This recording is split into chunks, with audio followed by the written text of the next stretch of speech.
Assalamu alaikum. Today brings a new page in the story of our life right here in Holy Makkah. उम्रा की सादत मिलना ऐसे लगता है जैसे बंदा अपने तमाम गुनाहों से पाक होकर एक नई रूहानी ज़िंदगी में एंटर करता है। जैसे रूह दोबारा पैदा होती है, soft, clean and completely at peace, बिल्कुल बच्चों की तरह। प्लानिंग कुछ ऐसी थी कि जोहर की बाजमात नमाज मस्जिदुल हराम में अदा करेंगे और उसके बाद सबसे पहला काम होगा जमजम पानी खरीदना, फिर बाकी ज़ियारत की तरफ निकलेंगे इंशाल्लाह। लेकिन जैसे ही आयान को रेडी किया वो सो गया और थोड़ी सी प्लानिंग चेंज होगी। बस बच्चों के बाबा ही चले गए नमाज अदा करने के लिए। मैंने और आयान ने रूम में ही नमाज अदा कर ली। मैं दिखाती हूँ आपको विंडो का आउटर व्यू। It's honestly ब्रेथटेकिंग। जैसे ही कर्टन ओपन करती हूँ सीधा सामने एक प्यारी सी मस्जिद जिसका सब्ज़ गुंबद और एक रोशन मीनार नजर आता है। और जब यहाँ अजान होती है और जमात की आवाज़ आती है वो रूह को छू जाने वाली सोलफुल आवाज़ होती है। और यहाँ नीचे एक छोटा सा ग्राउंड है जहाँ स्पेशली पिजन्स को दाना डाला जाता है। जैसे ही कबूतर दाना खाकर उड़ते थे ये एक प्यारा सा और पीसफुल सीन लगता था मुझे। सराउंडिंग्स में बहुत सारे होटल्स, रेस्टोरेंट और मॉल्स भी हैं। The area feels full of life. इसी विंडो से जमारात कम्प्लेक्स भी क्लियरली नजर आता है।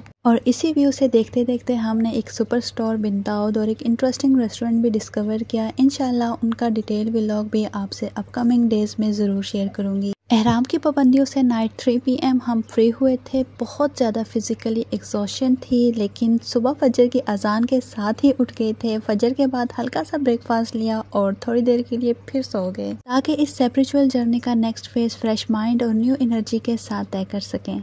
बस वेट किया जा रहा है आयान का और फिर हम निकल जाएंगे एक बहुत ही स्पिरिचुअल और वैल्यूएबल गिफ्ट जो मक्का में है उसको बाय करने के लिए। बिल्कुल आब जमजम, जिसकी लोकेशन, सऊदी ID और UAE ID का special point, token slips, location process, updated price, quantity limit and travel friendly packaging, सब important point step by step cover करूंगी। सो अभी हम हैं किंग फाहद टनल पे। ये टनल मस्जिदुल हराम को कुदैई, अजियाद और अजीजिया जैसे एरिया से कनेक्ट करती है। इस टनल को ऐसे डिज़ाइन किया गया है कि हज और उम्रा के दिनों में लोगों का ट्रैफिक इजीली कंट्रोल हो सके। बहुत ही कन्वीनियंट है ये टनल वॉक एंड ड्राइव दोनों के लिए। फिर सामने नजर आता है मक्का क्लॉक टावर, जिसे अबराज अल बैत भी कहते हैं। दुनिया की सबसे ऊंची बिल्डिंग्स में से एक है ये। मस्जिदुल हराम के बिल्कुल सामने है। अंदर मॉल, म्यूजियम, फूड कोर्ट और होटल सब कुछ है। मक्का के रास्ते पर ये व्यूज टेम्परेरी लगते हैं। आसमान के नीचे इस पाक जमीन पर जो रूहानियत महसूस होती है वो है दिल में कुरान पाक की आयतें याद आना।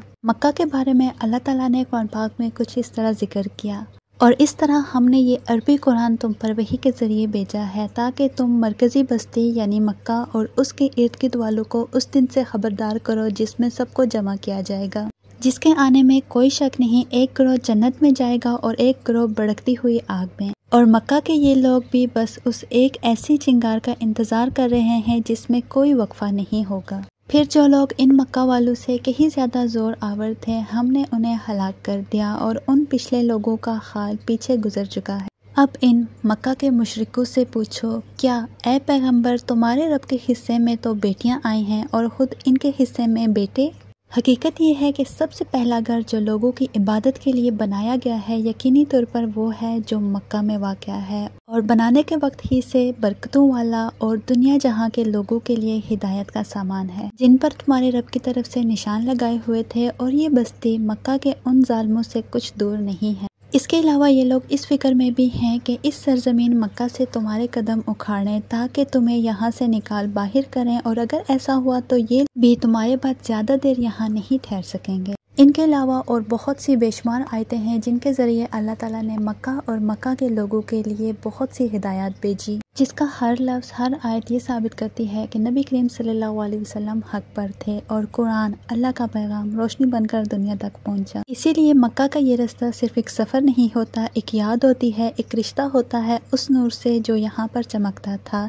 इसीलिए अल्लाह ताला से सब मिलकर दुआ करें कि हम सबको इस नूर का हिस्सा बना दें, आमीन। और हम अभी पहुँच रहे हैं कुदैई में मौजूद king Abdullah Zamzam water distribution centre, जहाँ से ऑफिशियली जमजम वाटर मिलता है। ये सेंटर मस्जिदुल हराम से अप्रॉक्स 6 और 7 किलोमीटर दूर है। हम मिलेनियम होटल अजियाद से निकले और कुदैई पहुंचने में हमें 10 to 12 मिनट लगे बाय कार। विया कुदई टनल रोड, जो फास्ट और डायरेक्ट रोड है। कुदई एरिया मक्का में बहुत फेमस है for its huge parking facility, covered and shaded parking available होती है। यहाँ पहुँचने के लिए गूगल मैप पर सिंपली सर्च करें जमजम वाटर सप्लाई सेंटर कुदई। पहला सवाल, जब मस्जिदुल हराम में जमजम पानी मौजूद है तो ये सेंटर किसने बनाया और क्यों बनाया? जवाब ये है, ये सेंटर किंग अब्दुल्ला बिन अब्दुल अजीज ने 2010 में इनॉग्रेट किया था। पर्पस ये था कि जमजम पानी को प्योरीफाई, हाइजेनिकली बॉटल डिस्ट्रीब्यूट की जा सके, लोकल और इंटरनेशनल लोगों को सेफ, सील्ड और एक्सपोर्ट अप्रूव्ड वाटर प्रोवाइड किया जा सके, फेक और कंटेमिनेटेड जमजम बॉटल से लोगों को बचाया जा सके। ये सेंटर डायरेक्टली कनेक्टेड है प्योरिफिकेशन प्लांट से, इसीलिए यहाँ से मिलने वाला पानी सेफ और ओरिजिनल जमजम होता है। Now how to buy Zamzam and entry process. जब आप King Abdullah Zamzam water distribution centre कुदई पहुँच जाते हैं तो सबसे पहले आपको एंट्रेंस से इंटर होना होता है।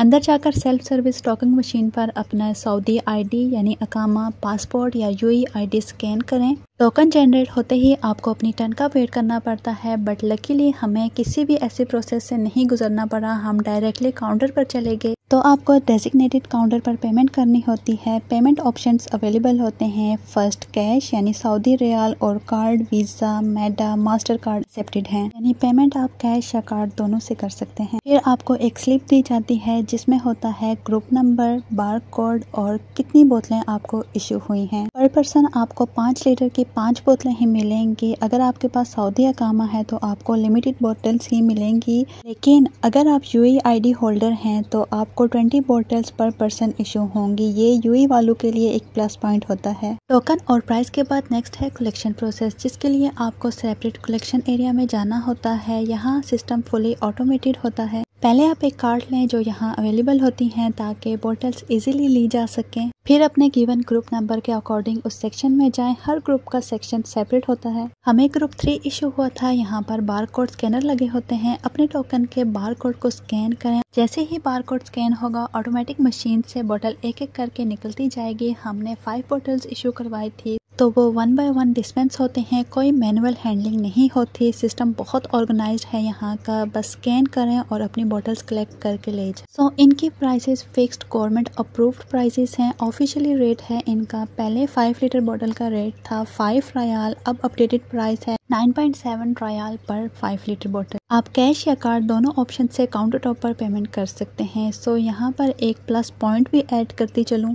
मक्का में हमने रिसेंटली एक और स्टोर डिस्कवर किया बिन दाऊद के नाम से। यहाँ पर भी 5 लीटर जमजम बोतल्स अवेलेबल होती हैं, सेम प्राइस पर 9.7 रियाल। सो वहाँ का सबसे बड़ा बेनिफिट ये है कि अनलिमिटेड क्वांटिटी परचेज कर सकते हैं। कोई इकामा, पासपोर्ट या आईडी की जरूरत नहीं होती और कहीं दूर ट्रैवल करने की जरूरत भी नहीं पड़ती। ये ऑप्शन उन लोगों के लिए परफेक्ट है जो क्विक और हेजल फ्री परचेज चाहते हैं। हमारी तरह अगर आप भी मस्ट आना चाहते हैं तो ये डेली ओपन होता है 9 AM से 9 PM तक। यहाँ मगरिब के बाद यूजुअली रश कम होता है तो यही बेस्ट टाइम होता है विजिट करने का। फ्राइडे की टाइमिंग थोड़ा डिफरेंट हो सकती है डिपेंडिंग ऑन नमाज टाइम, इसीलिए पहले चेक करें फिर विजिट करें। इसके अलावा ये बोतल सील्ड, लीक प्रूफ्ड और एक्सपोर्ट प्रूफ्ड होती हैं। डायरेक्ट ऑफिशियली प्लांट से पैक की गई होती हैं। ये 5 लीटर हाइजेनिक बोतल स्पेशली डिजाइन की गई हैं सेफ ट्रेवल के लिए, जिसका strong plastic material, proper sealing, airport check in luggage में मोस्टली अलाउ होती हैं अगर क्वांटिटी लिमिटेड हो तो। अल्हम्दुलिल्लाह अभी हमने भी 5 बोतलें ली यहाँ के डेली यूज के लिए। जब इंशाल्लाह यूएई वापस जाएंगे तो फिर फैमिली एंड फ्रेंड्स के लिए लेकर जाएंगे। आबे ज़मज़म हजरत हाजरा और हजरत इस्माइल अलैहिस्सलाम की कुर्बानियों से जुड़ा हुआ है। ये अल्लाह की रहमत का निशान है। ज़मज़म का चश्मा जिब्रील अलैहिस्सलाम के जरिए निकला और आज तक कंटिन्यूसली फ्लो हो रहा है। सुभान अल्लाह। ज़मज़म का पानी जिस भी नियत से पिया जाए अल्लाह ताला उसको उसी के लिए मुफीद बनाता है। लाइक आप नियत कर सकते हैं शिफा के लिए, इल्म के लिए, रिज़्क या हज या उम्रा की दुआ की कबूलियत के लिए। सो पीने से पहले जो भी दुआ की जाए वो पूरी होती है अगर हमारे हक में बेहतर हो।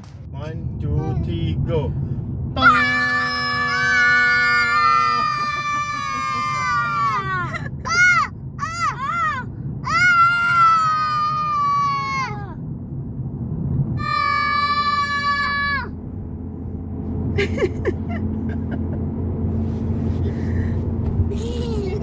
Hadi ya. Kurban mama. अब हम king Abdullah Zamzam water centre से निकल चुके हैं जबल रहमत की तरफ, जो अराफात मकाम पर वाक़या है। रास्ते का व्यू बहुत सैनिक था, लेकिन थोड़ा इशू भी फेस किया। गूगल मैप्स नेविगेटर अपडेटेड नहीं थे और कुछ रोड्स टेम्परेरी ब्लॉक थे, जिस वजह से हमें अल्टरनेट रास्ते लेना पड़े। अब मिलिए रायान के दोस्तों से। ये हैं प्यारे प्यारे से रायान के दोस्त। मैं रायान को बहुत तंग कर रही थी रास्ते में। जो भी लोडेड कैमल्स नजर आ रहे थे, मैं इनको रायान का फ्रेंड बना रही थी, क्योंकि छोटी छोटी हंसी मजाक से सफर और ही ज्यादा अच्छा गुजर रहा था। थोड़ा टाइम ज्यादा लग गया, लेकिन अल्हम्दुलिल्लाह हमने सब्र और फन से सब मैनेज कर लिया। जिस सफर में हमने देखा मीना के टेंट्स, जो हज के दिनों में हजारों हाजियों का टेम्परेरी शहर बन जाता है। मस्जिद निमरा, जहां हुजूर सल्लल्लाहु अलैहि वसल्लम ने हज का खुतबा दिया था। मस्जिद मशअरुल हराम, जो मुज़दलिफ़ा में वाक़या है। और आगे चलते चलते पूरा मैदान अरफात, जो क़यामत के दिन का भी एक मकाम है, जहाँ हर जगह की अपनी ही एक रूहानी फीलिंग थी। सुभान अल्लाह। तो ये भी बहुत मज़े का एक्सपीरियंस था, जो अब हमारी मेमोरीज बन चुका है। सो जबल रहमत का सफ़र और वहाँ का मकामी माहौल, स्पिरिचुअल वाइब्स और ज़िंदगी का सबसे बड़ी दुआ का मकाम, सब कुछ अपने नेक्स्ट व्लॉग में डिटेल के साथ शेयर करूँगी इंशाल्लाह। Stay tuned for that. बहुत इंफॉर्मेटिव व्लॉग होगा। आज का दिन भी बहुत बरकत वाला रहा। जमजम वाटर का ऑफिशियल सेंटर, वहाँ का तरीका, प्राइस, ट्रैवल हैक्स और सब कुछ हमने देखा और आपके साथ भी शेयर किया। आप सबका बहुत शुक्रिया, आपने इस सफ़र में हमें ज्वाइन किया। दुआ में याद रखिएगा। अल्लाह हमें बार बार अपने घर बुलाए। आमीन। मिलते हैं अगले व्लॉग में, तब तक के लिए अल्लाह हाफिज़।